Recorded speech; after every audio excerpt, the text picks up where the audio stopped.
சாய் பக்தர்களுக்கு என் அன்பு வணக்கங்கள். ஓம் சாய்ராம். என் அன்பு குழந்தையே, உன் வாழ்க்கை துணையை பற்றிய ஒரு விவரத்தை தெரிந்து கொள். உன்னை பிரிந்து வாழ்ந்து கொண்டிருக்கும் உன் வாழ்க்கை துணை இன்று தவறிய ஒன்றை உன்னிடம் கூற வந்தேன்.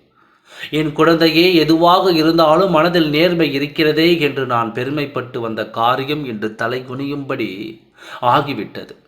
நானும் மனதில் பாரத்தோடு உன்னை தேடி வந்திருக்கின்றேன். என் பாரத்தை உன்னிடம் இறக்கி வைக்க வேண்டும், உன் வாழ்க்கை துணையை பற்றி நீ தெரிந்து கொள்ள வேண்டும் என்பதற்காக இந்த சாயப்பாவை நீ வருத்தத்தோடு திருப்பி அனுப்பி வைக்காதே. அவர் அப்படி என்னத்தான் செய்தார் என்பதை நீயும் தெரிந்து கொள்ள வேண்டும் அல்லவா? உன்னை பிரிந்து வாழ்ந்து கொண்டிருந்தாலும் நேர்மையாகத்தான் இருந்தார். நான் அடிக்கடி உன் செவிகளில் போட வந்த செய்தி, உன் வாழ்க்கை துணையிடம் எந்த தவறும் இல்லை, தவறாக நினைத்தாலும் உன் மனதை திருத்திக் கொள் என்று எத்தனை முறை சொல்லி இருக்கின்றேன். பிரிந்து வாழ்ந்தாலும் நேர்மையாக இருக்கும் உன் வாழ்க்கை துணையை பார்த்து நான் பெருமைப்பட்டேன். ஆனால் இன்று பெருமைப்பட்ட மனதில் பாரத்தோடும் கவலையோடும் நின்று கொண்டிருக்கின்றேன். அந்த ஒரு காரணத்தை நீ முழுமையாக தெரிந்து கொள்ள வேண்டும். நேர்மையை எதற்காக இழந்தார்? எந்த கட்டாயத்தில் நின்று கொண்டிருக்கின்றார்? அவர் நேர்மையை விட்டதற்கு என்ன காரணம், யாருக்காக என்பதை இப்போது நீ தெரிந்து கொள்ள வேண்டும். என் குழந்தையே, யாருக்காகவும் எந்த நிலையிலும் நேர்மையை விட்டுக் கொடுக்காதே. உன் வாழ்க்கை துணை இன்று விட்டுக் கொடுக்க காரணம் என்ன? மனதில் உள்ளதை உள்ளபடி பேசினாலும் அனைவரிடத்திலும் கெட்ட பெயரை வாங்கி சென்ற உன் வாழ்க்கை துணை கடைசியில் உன்னிடமும் கெட்ட பெயரை வாங்கி நின்றது. இருந்தாலும் மனதில் ஒரு நேர்மை இருந்தது. இந்த நேர்மையை இன்று இழக்க காரணம் யார் தெரியுமா? உனக்காக நேர்மையை இழந்து விட்டார். உன்னோடு சேர வேண்டும் என்ற எண்ணத்தில் நேர்மையை இழந்து நிற்கிறார். உன்னோடு வாழ வேண்டும் என்ற எண்ணத்தில் இன்று நேர்மையை இழந்து நிற்கிறார்.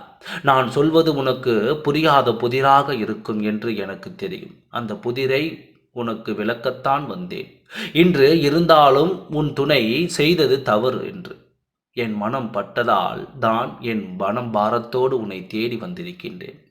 எத்தனை தேவைகள் இருந்தாலும் நேர்மையை மீறி விடக்கூடாது. அந்த நேர்மை என்ற ஒன்று இருப்பதால் தான் தெய்வங்கள் உன்னை தேடி வந்து உனக்கு உதவி செய்து கொண்டு உன் கரங்களை பிடித்து உனக்கு ஆறுதல் கூறிக்கொண்டு, அந்த தெய்வம் இருக்கும் பொழுது நேர்மையற்ற முறையில் நடந்தால் தெய்வம் தள்ளி நின்று வேடிக்கை பார்க்கும் என்ற செயலை உன் துணையிடம் இப்போதுதான் நான் சொல்லிவிட்டு வந்தேன். அப்படி அவர் செய்த காரியம் என்ன தெரியுமா? என் அன்பு குழந்தையே, உன்னோடு சேர துடித்து கொண்டிருக்கும் உன் வாழ்க்கை துணைக்கு சிலர் சொன்ன யோசனை உனக்காக வசியம் செய்ய வேண்டும் என்று ஓர் இடத்திற்கு அழைத்தார்கள். யோசித்து கொண்டிருந்த உன் துணை முடிவில் உன்னோடு சேர வேண்டும் என்ற எண்ணத்தில் அந்த இடத்திற்கு சென்று விட்டார். அவர் கைகளால் வசியத்தை செய்து கொண்டிருக்கின்றார். உன்னோடு வாழ வேண்டும் என்ற எண்ணம் சரியானதாக இருந்தாலும் நேர்மையற்ற முறையில் செய்யும் உன் வாழ்க்கை துணையின் செயல் எனக்கு பிடிக்கவில்லை. அதுதான் மிகவும் பாரத்தோடு உன்னிடம் சொல்ல வந்தேன். அவருக்கு மறைவு உணர்த்தி விட்டேன். அங்கிருந்து எழுந்து அவர் செல்ல தயாராகிவிட்டார். முடிவு என்ன தெரியுமா? விரைவில் உன் வாழ்க்கை துணை உன்னோடு வந்து சேருவார்.